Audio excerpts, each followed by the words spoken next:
Okay. Sangeeta is a chartered accountant, management accountant, and has an executive education program from Harvard Business School. She's a high performance business coach from the International Coach Federation and the author of two bestsellers, What the Finance and the Power of High Performance Coaching. And a glance at the unknown. She's a professional speaker and an art of living practitioner. You may wonder what else. There's just so much and such a 360-degree uh, personality she is. She has many accolades to her credit. She was awarded the leading woman chief financial officer. She was awarded as India's most influential woman in finance. She was awarded innovator in finance at the International Women's Leadership Forum. She was awarded the 100 Inspiring Authors of India. She was also awarded Outstanding Professional by FICCI. She's an executive director and CFO of Dun& Bradstreet Technologies. She's an independent director in IFB. She's a board advisor for startups, board director, International Coach Federation, Chennai, and a board director of Professional Speakers Association of India. I'm very, very happy to have Sangeeta speak today. I don't want to stand between you and Sangeeta. Over to you, Sangeeta. Thank you for making the time. Thank you, Sandhya. So I just want to know, is my camera on? I mean, are you guys able to see me, or is it just an audio stuff? We are able to see you, Sangeeta. Your camera is on. And it's nice to see you. Great. Okay, lovely. So I wasn't too sure. So I just checking because I was hoping I can see you guys as well.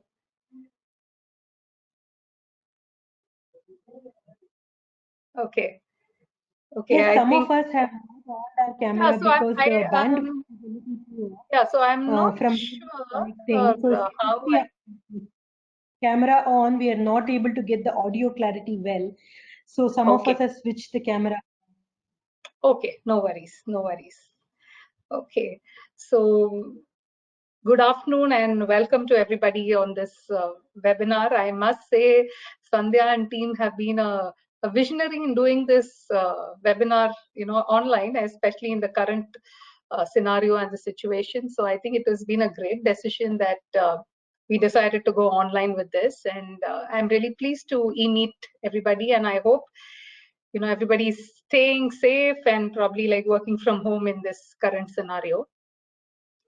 So having said that, I mean, I would like to straight away get started with the topic, which is channelization of high performance.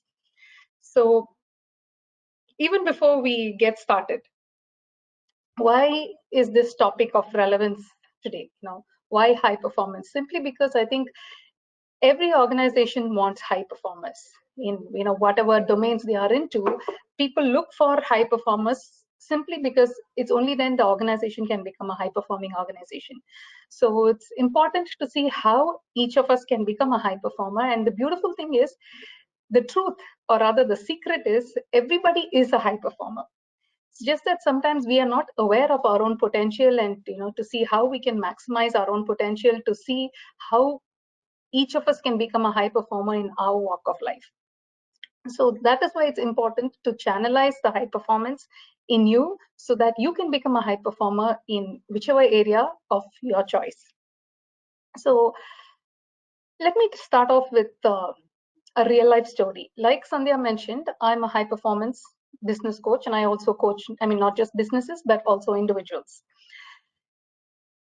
You all, I'm sure, know of PV Sindhu, the badminton champion, the Olympic medalist and everything. So she's bought us a lot of laurels, and undoubtedly, Sindhu is a high performer. Now, you may wonder if one needs to be like, an Olympic champion to become a high performer. So let me tell you another real life story. This is about a guy called Anant. Anant is an engineer by profession and extremely passionate about music. And Anant was also very gifted and talented because he can play, like an a cappella, and he produces percussion sounds when he plays, just from within, and it's beautiful. You wouldn't actually think it's created by man. You actually think somebody is playing a percussion instrument. But Anand, on the other side, was very lazy, though he was extremely passionate about music, very lazy. Didn't have time, and he was always procrastinating. Though he had this talent and he wanted to give performances, what Anand felt was like, I'm probably not up to it, and he wasn't going for his classes. He wouldn't practice, and he would take refuge under the fact that he didn't have sufficient time to practice and get himself upgraded. So it was at that point in time that Anand came to me and wanted me to coach him. So I coached Anand for about, I think, 8 months or so, and Anand then blossomed so beautifully. Anand realized that what was actually coming in his way was his fear of failure. So he was worried that, if he goes up on stage and he performs and people don't appreciate it, or he makes a mistake and people just say, what is it? There's no big deal or things like that. He was very scared to face such people and such comments. And that is what deep down was coming in his way. So after the couple of coaching sessions, Anand started to transform for the better. He started, going for his classes regularly. He was practicing. He ensured he made time. He wasn't hiding behind excuses, and he started giving his performances. And he did a fabulous job. He invited me for one of them as well. And it was really so nice to see him come out. So Anand is now a high performer, I would say, simply because Anand has moved notches up in his level of performances. Now, if you take the Anand a couple of months ago and Anand at present, his performance level has increased tremendously in this particular area, which is music. So not necessary that everybody has to be, an Olympic medalist to become a high performer. You can become a high performer in whatever walk of life, whatever area that is of your choice. So that is totally up to you. So if we were to get down to the grassroots, what is high performance? High performance, simply put, is achieving superior results by performing at a high standard and as per targets set by your own self. Of course, in a business context, it could be that your boss, is giving you set targets to achieve and so on. But if you are truly striving to improve your own self and your own performance in, whichever domain, that is nothing but high performance. So simply put, getting better at whatever you do. You are probably benchmarking your own performance. You are the judge. You need to see where you need to scale up and how you need to improve and what you need to do. So you are the judge.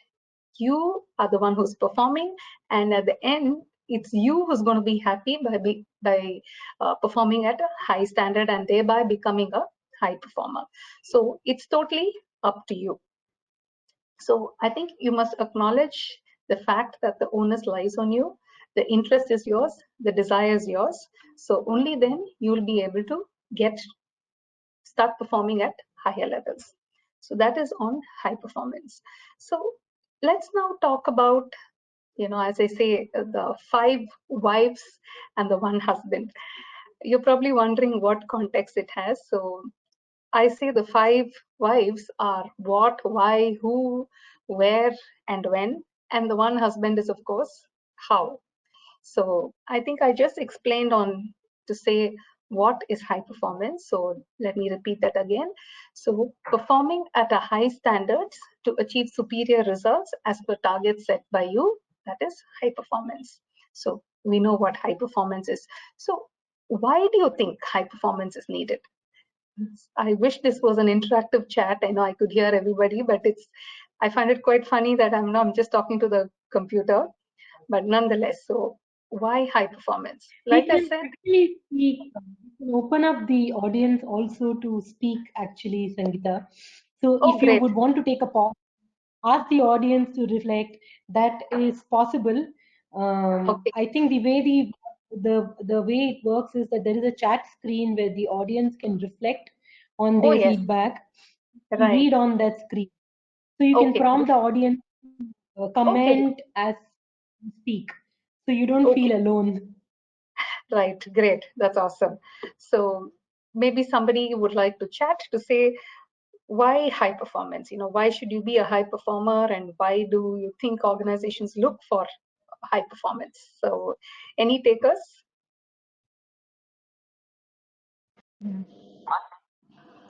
ಈಗ ಅವ್ರು unmute ಮಾಡಿ ನಾನು ಹೇಳಿಲ್ವ ನಿಮ್ಗೆ ನೋಡಿ ಇಲ್ಲಿ ಇತ್ತಲ್ಲ ಅದು muted ಈಗ ಅವರು ಅನ್ಮ್ಯೂಟ್ ಮಾಡಿದ್ದಾರೆ so due to the public it will take ಎಷ್ಟು ಸ್ಪೀಡ್ ಬರೋದು internet next We're having some crosstalk on the line, looks like. Yeah, right. Okay. So, yeah, correct.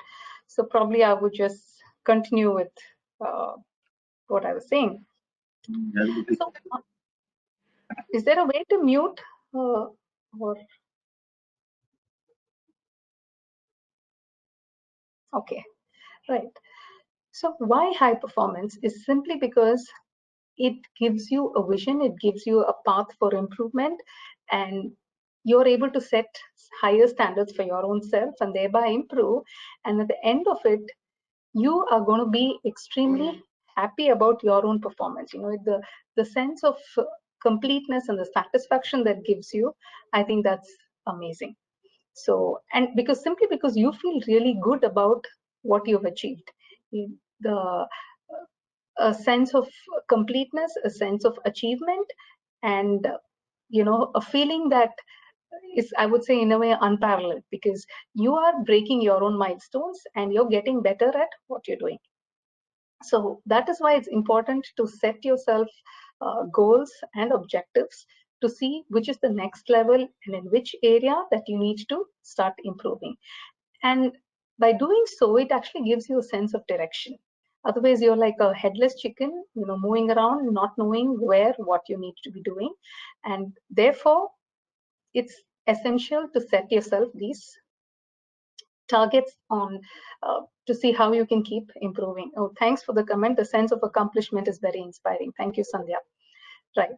So that is the reason why you need to be a high performer for your own self. I mean, forget others and the organization, for your own self. So who is a high performer? So a high performer is somebody who performs above average, who's faster, who's efficient, and who's very consistent in performance. So that's why I say it's important to benchmark your own self, your own performance, to see how you're growing up the ladder. So if any of you are into fitness and running, or you know, any of the athletic events, you tend to see how you're doing better. So in cases like that, you're actually benchmarking your own performance. Now, like if you look at long distance marathoners, for example, they love to break their own records. So if they've, let's say, completed a 10 kilometer in 1 hour, then the next goal they set themselves is probably 55 minutes, and then 50 minutes, so on, and you know, it just goes on. So it gives you that feeling and the urge to, you know, outbeat your own self. So by doing so, you become a high performer. So it can be in any walk of life, how you are improving your own performance. So where is the high performance that you need to be doing? As I said, it's targets that you are setting your own self. So you'll have to decide on that. Of course, in the organization context, your boss may be giving you targets and you may have to work towards that. But for your own improvement, your own self-improvement, you need to set your own targets and keep working on it. So the interesting part here is, I say, a high performance is both a sprint and a marathon. You know, while it could sound contradictory, because in a sprint, you're actually running very fast. Whereas in a marathon, you're not running as fast, but the distance is what matters. And a high performance is actually a mix of the two. The reason being, you need to sprint in one particular area. So let's say you've achieved your target, you know, in you know, like the 10 kilometer example that I gave you. If you've achieved, you know, supposing the target you've set yourself is 45 minutes. So let's say you complete your 10 kilometer race in 45 minutes. What is next, right? So how can you get better? So if you've achieved the target, then you move on to the next area. Let's say your fitness level, or maybe you want to do better in cycling, for example, you know, something else. So the main domain is like a sprint. but it's like a marathon because you keep changing your domains, the targets, so that you can get better at what you're doing. So that's why I say it's both a sprint and a marathon. And I also say you need to have purposeful high performance. So what is the purpose behind it, right? You are setting yourself targets. Is it just for fancy, or it's just that you want to prove to somebody else, or you want to prove to your own self? Whatever it is, it's fine, but get to your why, get to the purpose behind it, because that can be a very good driving factor for you to achieve what you want. So know your purpose and set your targets that are purposeful and meaningful to you as an individual. Also, it may not be practically possible for you every time to set up targets in, let's say, 10 different areas, right? Because you may not be able to give your very best to it each and every time. So therefore, having purposeful high performance, like, selecting selective areas where you want to achieve your very best and strive and get better, that would make it a lot more meaningful for you, and you'll be able to achieve it easier and faster. So ensure that your performance is purposeful. That is one. So that is where is the high performance. So again, it's your choice. So when do you do this high performance? So do you have to be always striving at the same particular thing and doing? I would like to think slightly differently there, because you select the areas where you want to achieve the results. So whatever goals that you've taken on to yourself, whichever areas that you want to improve, once you've selected that, work on that, right? So once you achieve mastery by practicing, and then you can move on to the next area, so that you can keep improving yourself and it becomes a consistent journey. So once you've achieved in a particular area, then move on to the other areas. So how do you achieve high performance? Now, this is what is going to be the crux of today's talk. And before I get into that, I would like to pause here for any questions. A purposeful high performance is self-fulfilling virtuous circle. Thank you. So if there are any questions till now, I'm happy to take them. Otherwise, I will move on to how to achieve high performance, and which is where the channelization comes into play. Right. So let me Good pause here afternoon, again. Yes. Good afternoon. ma'am. Yeah. I'm Chanchal Mishra from India. There is a question from Saurabh. Right. He said, high performance. How can we stay consistent when you have lot of targets to achieve simultaneously within a short frame of time? Right. Sure. So that is why I said, it's good not to focus on like 10 different areas, but be selective. You can move on one after the other if that makes sense to you, or maximum 2 or 3. More than that, it may not be possible for you to give your very best. So limit it and focus on each area and keep moving on. So that would be the best way to do it. So let me tell you a little story here. This is a very interesting story. It's again about this person who I was coaching. So let's just say for ease, the person's name is KK. KK works for a multinational, and KK is already a high performer. So the organization wanted me to coach KK and few others so that they get even better at what they were doing. So KK was already at a general manager level, and one of the youngest in the organization worldwide at that particular level, because KK was extremely talented and extremely good at the work that she was doing. So just to give you a little background about KK.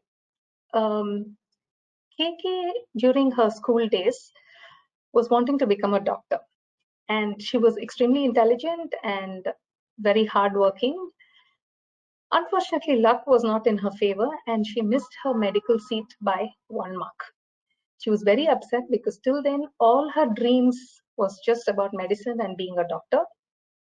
And unfortunately, it didn't work out for her. Though her father said, we could pay and get you the seat, a medical seat, she was against it. So her career totally changed, and she wasn't going into the stream of being a doctor. So she then became a chartered accountant and chose the finance line. And so for her, it was like, I need to prove myself. I'm not a failure. So she started putting in extra efforts. And though being a science student, she fared very well. She successfully qualified in the first attempt, and she got into this huge multinational where she started her career. And this sense of drive and passion was there in her, and she was a high performer, like I already said. So she started to grow in her career very well. So almost every year or every 2 years, she was getting promoted, and she had reached the GM level in a jiffy, like very fast. And she was again identified as one of the high performers. And since a bunch of high performers were being coached as per the business requirement, I was in the process of coaching her. Now, although KK was a high performer, KK was having quite a lot of challenges, right? So what were they like? So first is, because KK was a high performer, KK was given an umpteen number of tasks to be performed, different targets by her, different, managers, because she kept changing internally to different departments as well. So what had happened, she felt overwhelmed, like I think the person who asked the question, she was also given a lot of targets. And during that time, she started getting a little bit of self-doubt on her own self and her own capabilities, because her counterparts were quite senior compared to her in age and experience, and the general talk, in most corporates. So people were saying, oh, you don't have the experience, you may not be able to do it. So she started to get self-doubt within herself, and this self-doubt then started to transform in a way that she started to have a lot of chatter in her mind, and things that weren't really encouraging and supporting her performance, and this was in a way pulling her down. So there was a lot of interference for her from her own self, from her own mind. This was one part. Next was, she was getting stressed simply because there were too many things to handle. There were a lot of tasks on her own self. She was neglecting her personal time, and she was just getting very stressed, because she used to work for about 18 hours a day, just get back home, sleep, back at work again, and she was working incessantly without taking breaks. So she was getting very stressed.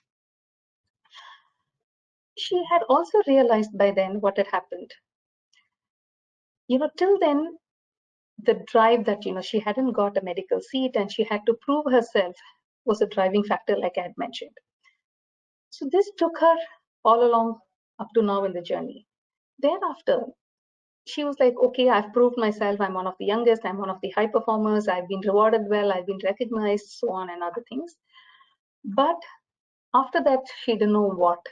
She didn't really have an aim or a goal, and she didn't know what next and how she should be proceeding. So she didn't have any particular aim at that point in time. Next, like I said, she was working for about 18 hours a day, and therefore she didn't have time for anything else. She just sleep and absolutely no time for family or any of her passions or interest time. And lastly, she was so used to and being inside a cocoon of her comfort zone that she wasn't really wanting to step out. Now, what do I mean by this? Like I said, she's pretty young, and her family, that is her parents, wanted her to get married. But she was so driven and focused on her career, and she wasn't sure that whether she'll be able to do justice in her married life. So she was trying to push and didn't want to get married. This is what she was telling her parents. However, deep down, she was longing for a life partner. But again, she was like, if I get married, would I be able to do well in my career? Would I be able to do justice to balance a family and my work? What will be the extra work that I'd have to do by, starting a family? Because right now she's staying with her parents and everything is taken care of. So she didn't want to step out of her comfort zone. So the reason I'm telling this story is, I thought most of these challenges are something pretty common. The interference, the mind chatter that happens to most of us at most times, the interference from your own self, the stress, the lack of aim or direction at times, time, all of us are so busy, and the comfort factor that we don't want to step out. So I'm going to focus on these 5 challenges and see what can be done to overcome these 5 areas, and so that you can channelize and be a high performer in your area of choice. So the first one I spoke about was interference. Let me again tell you a short story here. There was a rich merchant and he wanted to become enlightened.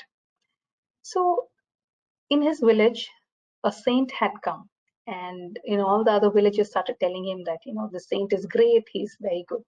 So this man rushed to the saint and he told him, oh saint, make me enlightened. This is all that I want, because I've had enough riches and I've done whatever is needed. All I'm looking for is enlightenment. So the saint looks at him and says, no worries, I'll make you enlightened. All you have to do is, you see the hill there, just go on top of the hill, sit there for an hour and meditate, and you're going to become enlightened. So this man was extremely thrilled. He says, is that all it takes? All right, I'm going right away. So he runs towards the hill. And as he was leaving the room, the sage told him, 1 minute, I forgot to tell you one little thing. So he says, what is it? He said, when you're meditating there, don't think of a blue monkey with a red tail, because then you'll not be able to get enlightened. Otherwise, don't think of this, and then you're going to be enlightened. So what do you think happens? As soon as the man gets to the top of the hill and he closes his eyes, all he could think of was a blue monkey with a red tail. So that's what happens to most of us. There's so much of interference from our own mind. There's so much of chatter. I don't know if you've read this beautiful book. It's called The Inner Game of Tennis. It's by Tim Hallway. So he talks about 2 things, S1 and S2, which is self-1 and self-2. So there is this mind voice that we have, right? So when you're like in the midst of work, there's something background noise that's going on in the head that's probably telling you, what is planned tonight, this weekend planned, or, have you done this, have you done that? And it's quite normal, because there's a study that says most people have in average about 60,000 thoughts a day. So while thoughts are fine, how are the thoughts helping you when you're trying to focus and complete your task, right? So that is something that's important you need to look at. So how do you overcome this interference? By having focus, by focusing on what you do. So you may ask me, how do I focus? Because you do keep getting eaten up by these thoughts. So obviously one is to concentrate, and how do you concentrate? It's like a software program. You just have to program your mind, you have to work towards it, and you have to keep practicing and ensure that you are in the present moment. So when you're doing what you're supposed to do and complete, all your focus should be there only in that task at that time. So once you're done with it, then you move on to the next. So that is how you keep programming your mind and ensure that you're able to focus better in achieving what you want to achieve. So how available are you for your own self?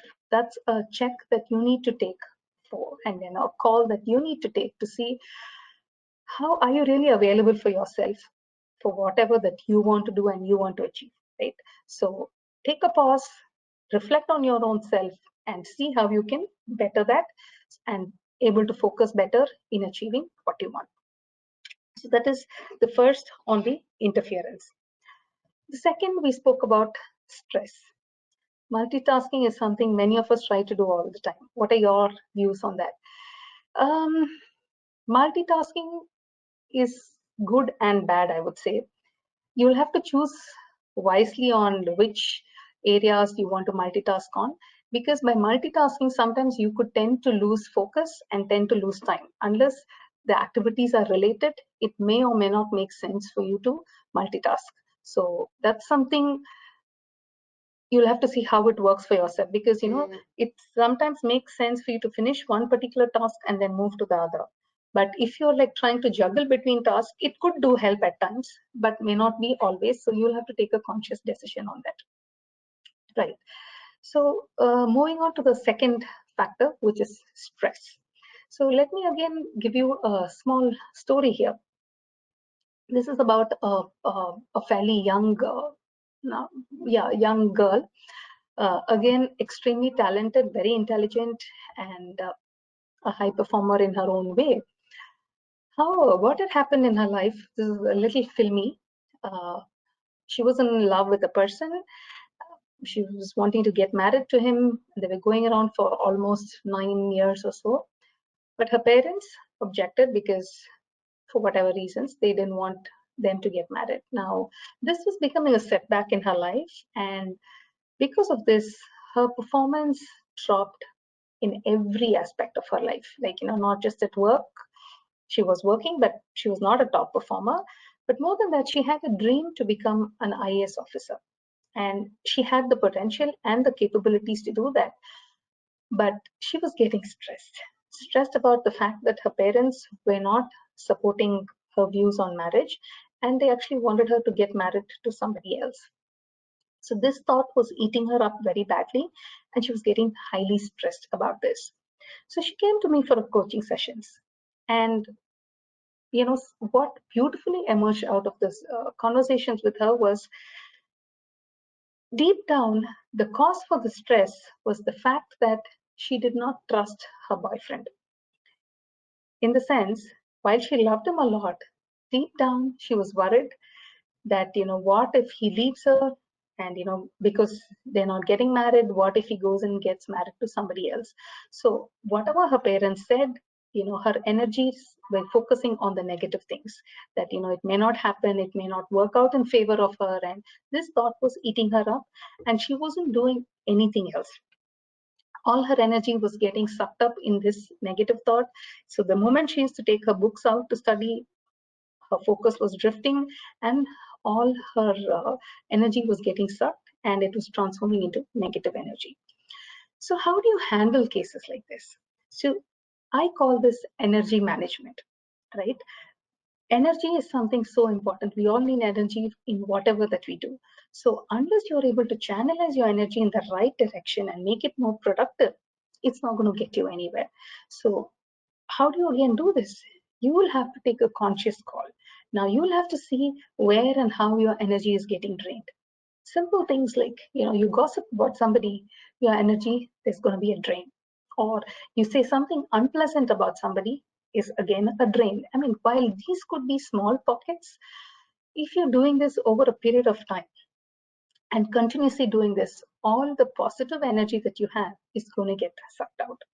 So even things like, you overly exert yourself, you overly work out, physical exercise, you do too much of it, again, that's going to drain your energy. So you need to have the right kind of balance every time that you want to do, and see how best you can channelize your energy in getting what you want to achieve. So the second tip is energy management. The third we spoke about was the aim or the purpose, right? So if you don't have any particular goals or aim, then as I said, you're going to go around like a headless chicken, and you won't know which direction you're headed, because you want to do multiple things at the same time. Yes, it's a form of multitasking, like I said, but unless there is a correlation between the two, you're just going to spread yourself everywhere.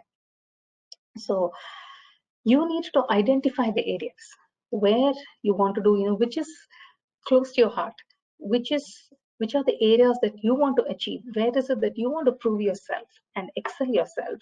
So identify that, and that is what I meant by purposeful high performance, by setting yourself the kind of targets that you want to do. So again, I'd like to go back to the example of KK. What KK did very beautifully was, as I said, KK works in a huge multinational, a global multinational. And there are many verticals, even in the finance domain that she was working with, there are many verticals and different regions. So KK was taking very conscious calls, very conscious decisions. So just because a promotion was coming her way, she wouldn't take it. She, after a couple of months of the coaching, she had decided where she wants to get and which is the path she needs to take.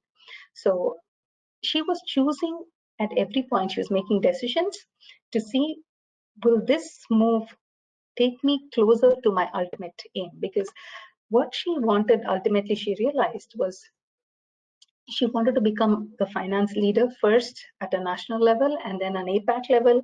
And her long-term picture is to become a finance leader for the group globally.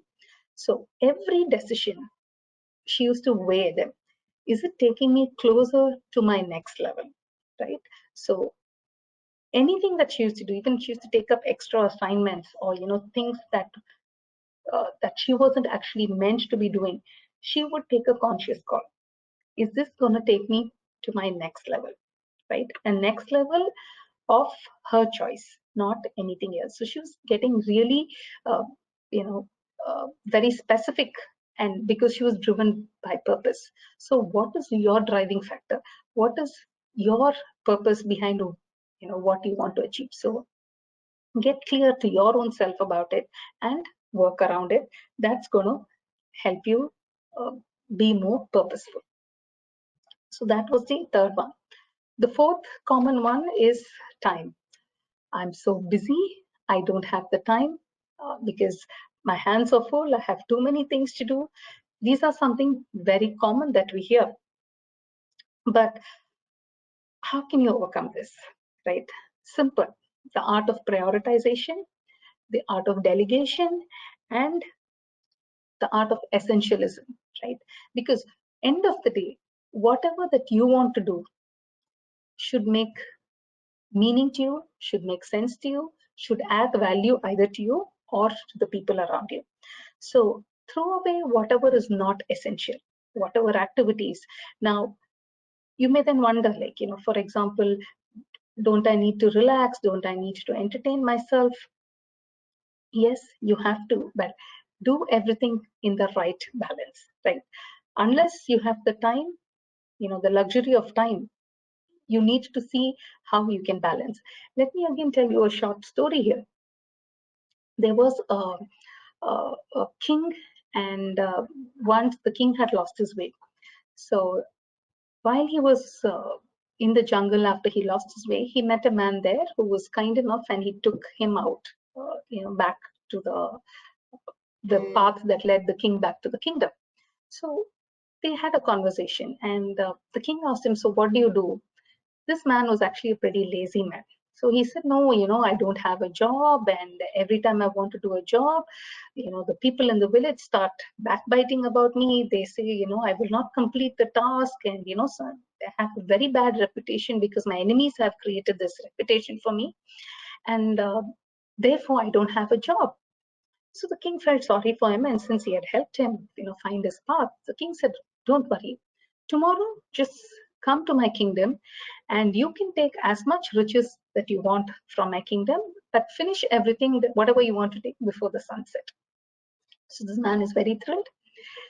And he goes back home. He tells his wife, you know what, since I helped the king has made me this wonderful offer. So tomorrow I'm, going to go to the kingdom and to the palace and get as much receipts as you want. So the wife is also equally excited.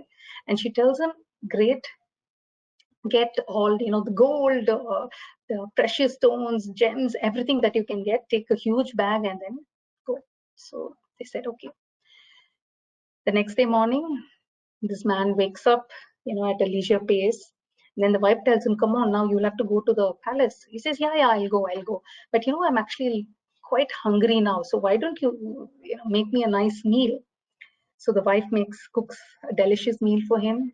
He eats to his heart's content. And then, when you eat, you want to take a nap. So he says, no, let me just nap for just half an hour, and then I would go. The half an hour becomes about 2 hours. And then finally the wife shakes him and then says, no, go. And she gives him 2 big bags. And then this man starts walking towards the palace. Now, as he is walking towards the palace, he thinks it's too hot. And then he says, okay, let me rest below the tree for some time. he rests, and then he starts seeing other people pass by, and then gets into conversations with some other villagers, and he loses track of time. And then he's like, okay, yeah, I need to go to the palace. And then he goes around, and by the time, he again gets into some other activities, by the time he reaches the palace, it's almost sunset. So a beautiful opportunity that he got, but he couldn't manage his time properly and wisely, and therefore he didn't get any of the riches. So that is why I say it's important to prioritize. And if you're having too many tasks, learn to delegate. I say the people at home and the people at work, especially for women, their partners, don't think the world rests only on your shoulders. Seek help when needed, right? So it's all a matter of spreading it across and not thinking that only you hold the key to everything. So that is something that's important. So you need to learn the art of time management. We all speak about ROI, which is return on investment. But if you look at ROTI, that's return on time invested, right? So I say, what is the worthfulness? So whatever actions you're doing, how is it being worthy of what you want to achieve? Is it even worthful? It's adding value to you or to somebody else? So take a call and take wise decisions. That's how you'll be able to manage your time. Like me, for instance, I have not watched, sorry? Okay, so me, for instance, I have not watched TV in the last 16 years or so. I've just gave up because I used to be a TV addict, and I realized that it was taking away a lot of my time and just being quite unproductive. So I gave it up. So I'm not saying you should give it up, but you'll have to see where your time is going and how you can manage it better. I'm also into art of living, and that has been a game changer in my life. Simple breathing exercises, and I think that gives me a lot of energy, helps me to de-stress, and helps me to be focused. So find out what is your sweet spot. What is it that gives you energy? What is it that's helping you in being focused? It could be things like cooking, gardening, running, whatever. But whatever works, ensure that you have time to de-stress on such areas.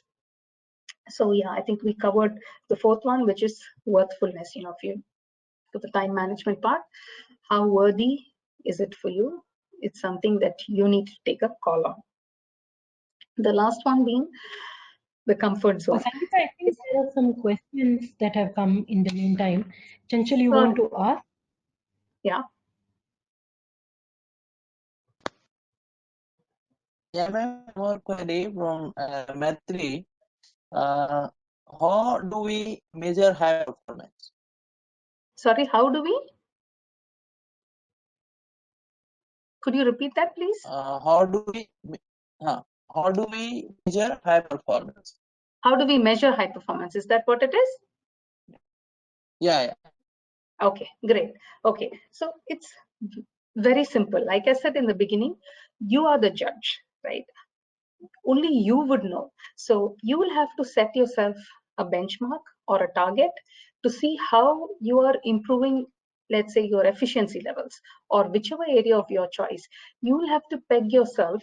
If it is quantifiable, great, then it becomes easy. If it, like, I gave the running example. So, like the time was a factor. You want to complete the 10 kilometers in 60 minutes, then 55 minutes, then 50 minutes. Now, these are quantifiable. So if you can quantify it, great. If not, you will have to give it your own measuring factor because you are the judge. Now, only you would know. It could be like your satisfaction levels. It could be your own assessment of the performance or whatever metric that works for you, right? So you must just be able to benchmark yourself against the previous one and the current one. So that is what is going to help you there. So you have to set up the rules because it's your game, end of the day, right? So it's up to you to see whatever factors that you want to factor in and how much weightage you want to give for each of them. So I hope that answers your question. The next is the comfort zone. They say magic happens outside the comfort zone. right? So unless you're able to step out of your comfort zone and break that cocoon, you will not be able to become the butterfly that you want to become. So from a caterpillar to the butterfly, that's the journey of breaking the cocoon. So you will have to see how you can step out of your comfort zone. So here I'd like to quote my own example. I never had intentions of becoming an author. A family vacation to Cambodia, which is in the Far East, is what made me an author, I must say, because we had been to the killing fields in Cambodia. I don't know if you know the story, but from 1970 to 74, there was a mass genocide in Cambodia. Innocent people were butchered mercilessly, and I mean, it was just too much of barbaric activities. Even today, if you go to the killing fields, you walk there, you'll find pieces of bones and nails. It's really gruesome. And there's also a huge tower that's filled with bones and skulls, and they classified on gender and how each one was killed. It's too brutal. So when I saw that, something triggered in me, and I was like, how can man be so cruel that to innocent people? What can be the repercussions if man becomes so cruel? So unknowingly, I had weaved a story in my head, and a little voice in my mind said, why don't you write it as a story? But like most of us, I was like, I'm not an author. Who's going to read my book? What will people say? And I said, no, I'm not going to write about it. But this story kept coming back to me every time, and then somehow I was kind of debating and trying to muster the courage to see if I should write. So it was at that time, it was almost a year after I came back from Cambodia, I luckily chanced upon a 100-day book authoring challenge. So that I said, okay, this is something that can help me, towards my completion. And you know how it is in a corporate, you're so used to deadlines and targets. So I made use of that. I launched my first book. It's called A Glance of the Unknown. And I had a lot of butterflies in my stomach. I didn't know what sort of reception, what will people say. I also had a lot of phobia. And I launched the book, and luckily the reception was pretty good, and I started getting good comments, and that gave me a lot of encouragement. And like Sandhya said, that's what got me one of the award that said 100 Inspiring Authors of India. So if I was, remaining in my comfort zone and not wanting to step out of it, then this wouldn't have been possible. So, are you restricting yourself, or, are you trying to see how you can come out of your comfort zone? Now, if coming out of your comfort zone is a challenge, I'll give you another tip here. Expand your comfort zone. So, you know what I mean by that? So when I started telling people that I have come up with a book, most people assumed it was a finance book, because finance professional with about 20 plus years of experience, they expected it to be a finance book. So people started asking me, hey, where's your finance book? So now I had broken my comfort zone, and writing was now kind of within my ambit. And therefore, I came up with the second book, What the Finance? And that's become a bestseller now. So the comfort zone restricts you. So see if you can break it and expand it. And oh yes, I expanded it again because I came up with my third book, which is a free audio book. It's downloadable on audible.in. It's called The Power of High Performance Coaching. Like if you just Google it on Eye Opener series, and then you'll find it. So it's a free download. Do hear it and let me know.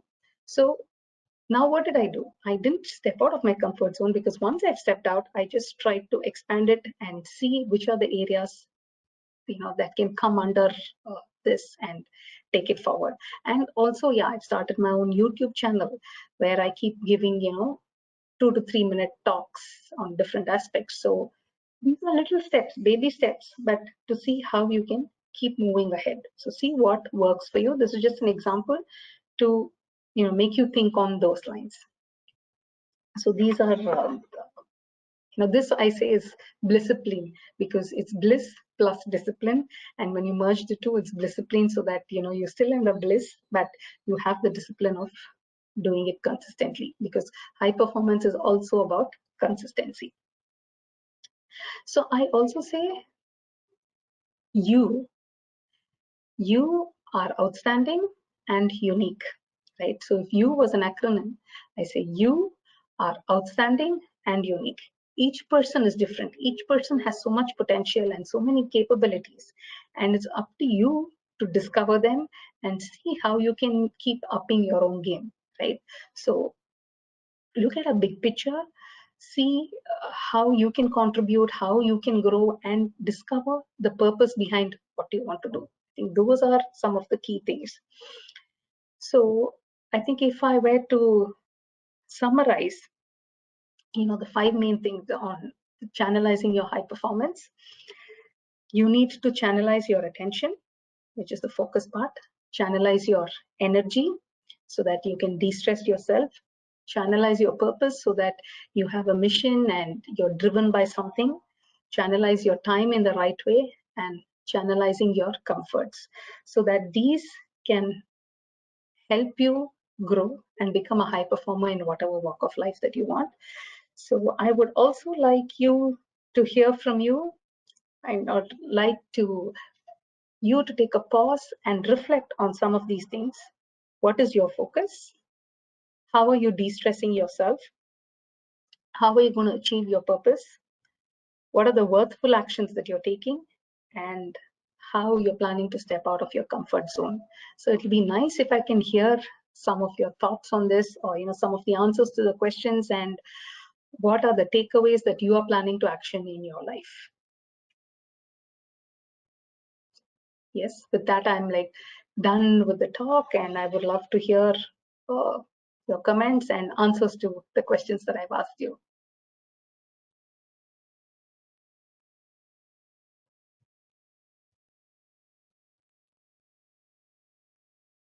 Anybody who wants to go first?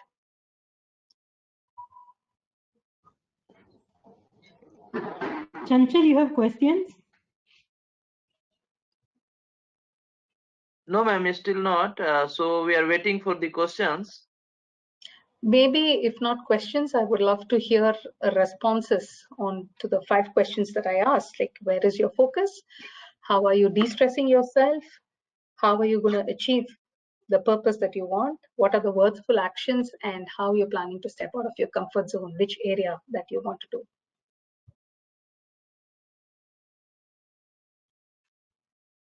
One question I will go from Saurabh again. Yeah, Chanchal, go ahead. Does playing games, does playing games help you Help you and to de-stress. refocus? When you do know when it is too much.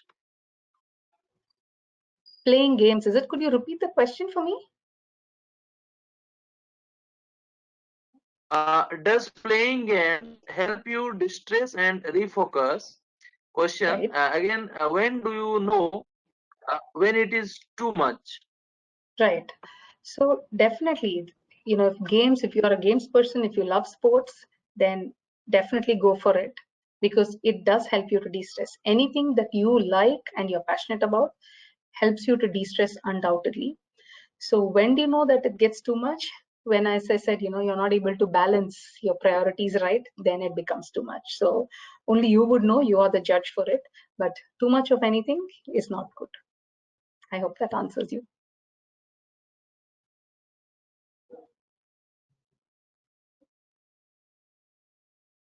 What else?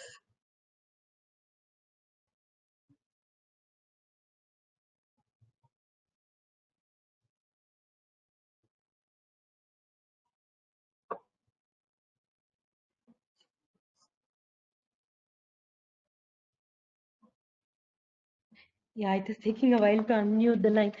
I had a question, Sangeeta. Many times, when we say we have to prioritize, some of the priorities are choices we can make, given that we Sorry, say assume that again. certain Some of the priorities?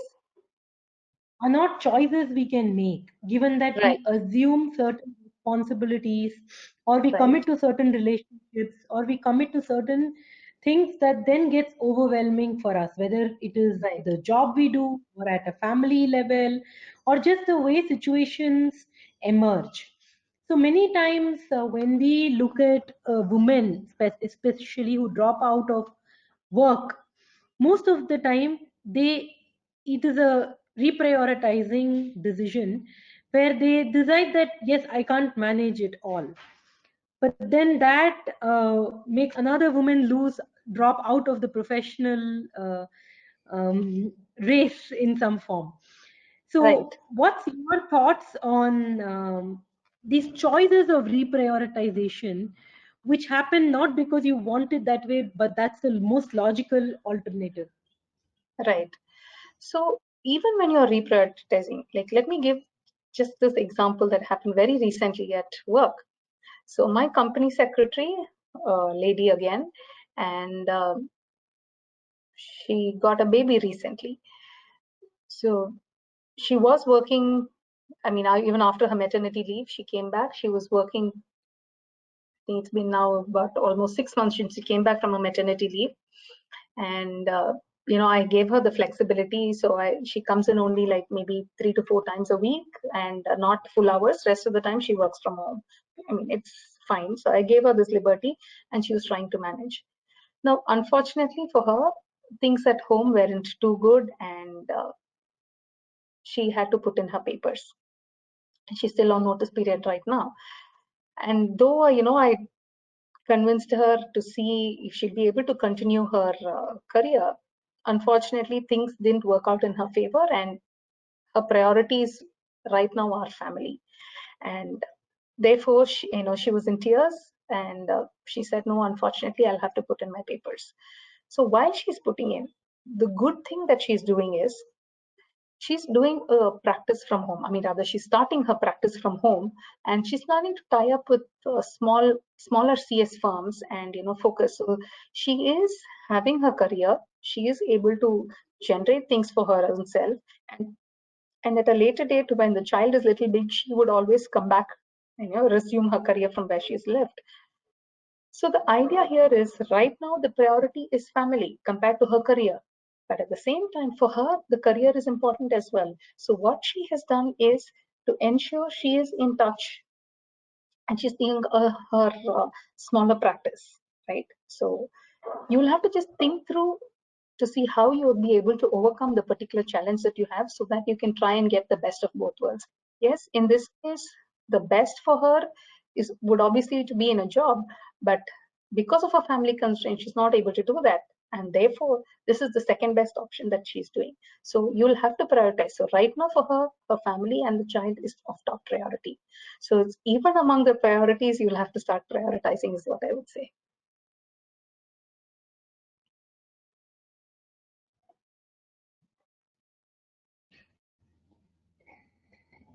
It's interesting that you say this, because one of the topics we are contemplating for the next WebEx is how to manage yourself when you are on a break, and how to Okay. keep yourself connected with your Right. with your fraternity and Right. with your education, so that you come back from a break, you don't feel irrelevant. So that's one of the topics we are Fantastic. contemplating. So this is very, very nice example you've given. Any more questions, So Chanchal? it is, Sandhya, I think one thing I would definitely love to add here is, I think, compared to the times when we started our careers to now, I think the world has opened up so many things for everybody. I mean, not just women, like, there are so many newer careers, newer options, newer things that you can pursue. Like even this work from home, for example, I mean, it's such a blessing. And if you're able to capitalize and learn to balance this, the opportunities are umpteen, right? And even this thing for opening up for women, like the 6 months maternity break, the crush facilities, for example. I mean, there are so many options available as against, let's say, 2 decades back. So I think it's one of the best times to be in that way, and to see how you can capitalize on it and keep moving on. And also the outlook of men in the generations that is coming now is a little more open, I would say, compared to the previous generations, because the awareness levels have increased. So that way, I think you need to learn to see how to make the best of everything. Ma'am, we have more questions. So Yes. from Harish is saying, what is your suggestion on reading books? Well,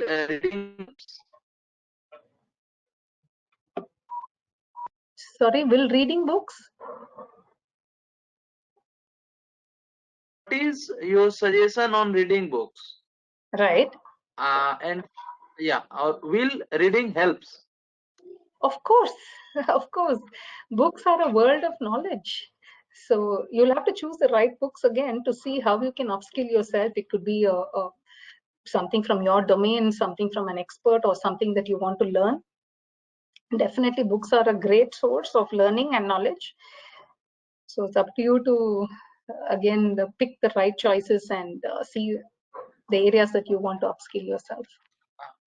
Aishwarya asking, sometimes the high performance is affected by other non-performers. How do?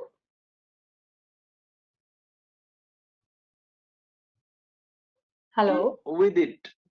Sorry, how do? Yeah, how to deal with it? Right. Sure. Absolutely, very good question. Your performance, especially if you're in a team, could get pulled down if you have other non-performers. Unfortunately, there's no much solution to it, because if you put even one rotten tomato with a bunch of good tomatoes, everything is going to get rotten. So the good way would be to eliminate the rotten tomato or the non-performers if it is under your control.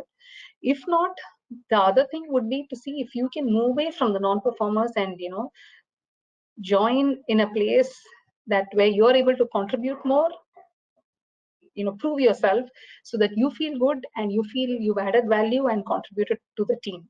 So either move your team or the organization, or see if you can do away with the non-performers.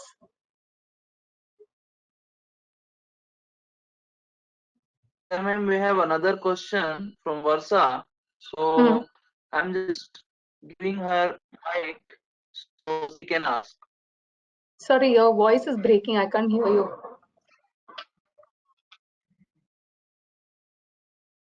I'm just giving mic to Varsa so she can ask. Yes, sure.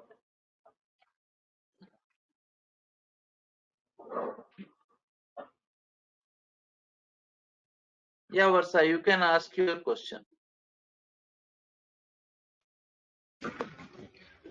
I don't know if Isha has got the access that you've given her, Chanchal. You want to try reading the question again? Okay, I'm just reading.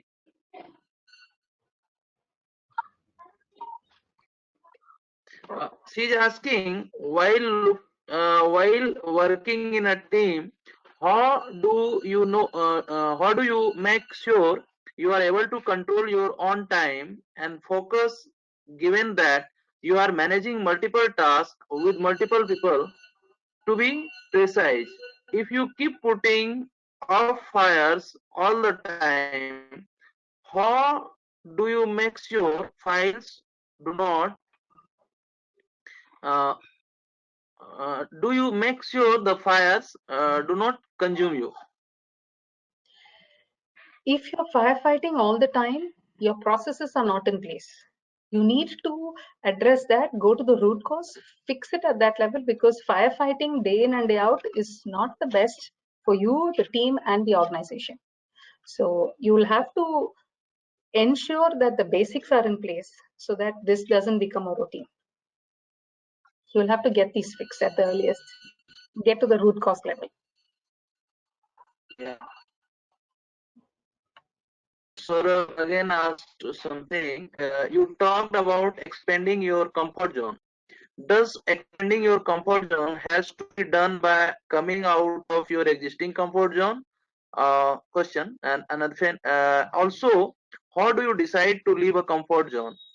It could be your expertise and you may be really good at it. Could you please share your views here? Okay. So if you're good at something, keep doing it. There's nothing wrong in it, right? So that is pretty straightforward. Now, that when I say step out of your comfort zone, you're probably looking at it in a very limited way to say this from here, I'm moving here. I'm not saying that. If you're good at this, then get to this, then to this. So you're actually expanding it, right? So that is what I meant by expand your comfort zone. I don't know if I answered your question, but you don't have to restrict yourself to just one thing, but you'll have one plus another one, or how many ever more you want.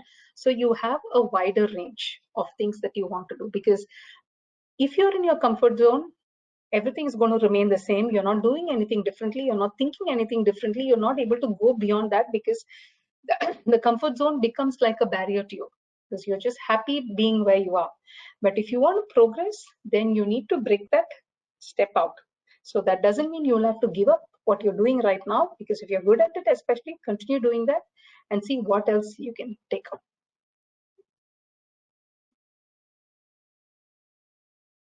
We have another question from our chief advisor, Mr. Skill Coacher, chief advisor, IIT India.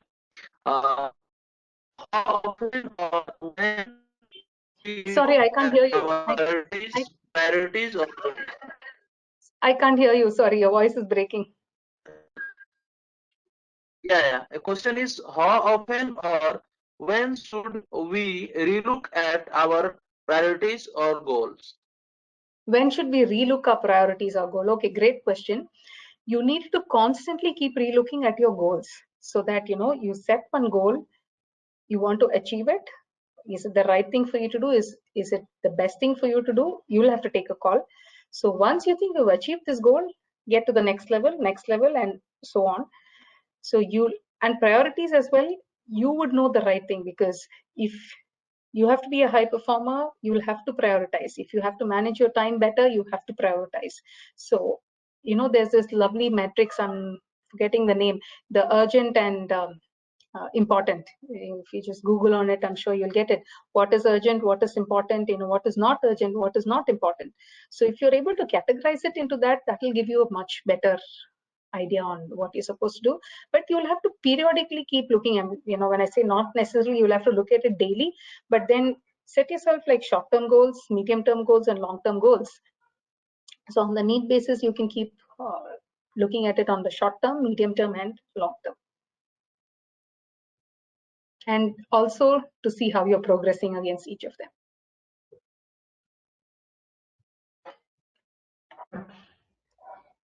Chanchal, if there are no further questions, Sangeeta wanted to finish this session at 3:45. So we are almost near the clock. So if there are no further questions, then maybe we can close the session. Sangeeta, I really wanted to thank you for this time.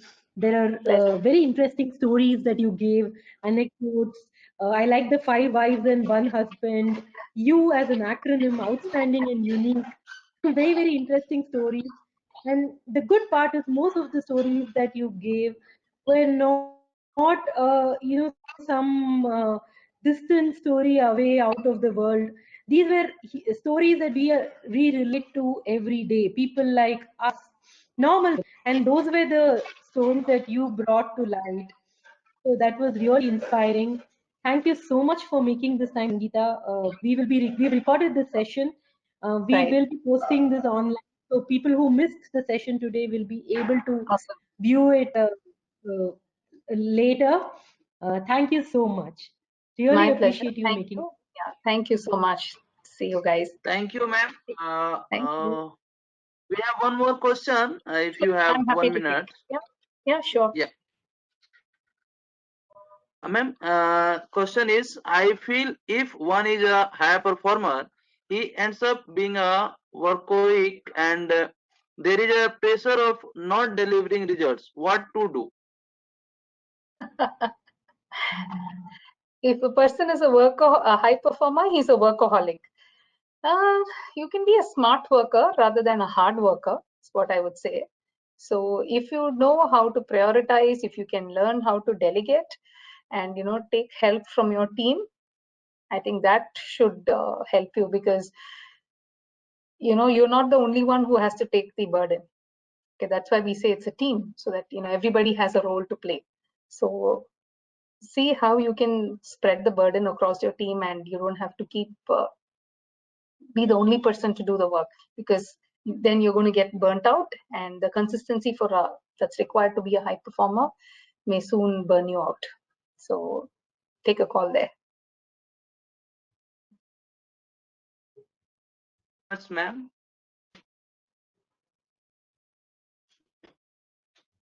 Any other questions? No question, ma'am.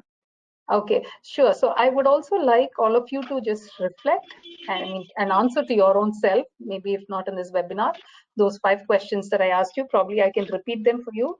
What are your focus areas? So where is the focus? How are you de-stressing? How are you going to achieve your purpose? How are you managing your time? And where are you planning to step out of your comfort zone? So just think through that, reflect to your own self, answer to your own self. You don't have to answer to anybody in particular, but once you think through that, it'll help you to get even better. And wish you all the very best, and stay safe. Right. So if that is it, then we can formally close the webinar. Yeah, ma'am. Thank you. Thank you, Sangeeta. Thank you. Thank you. Bye. Bye.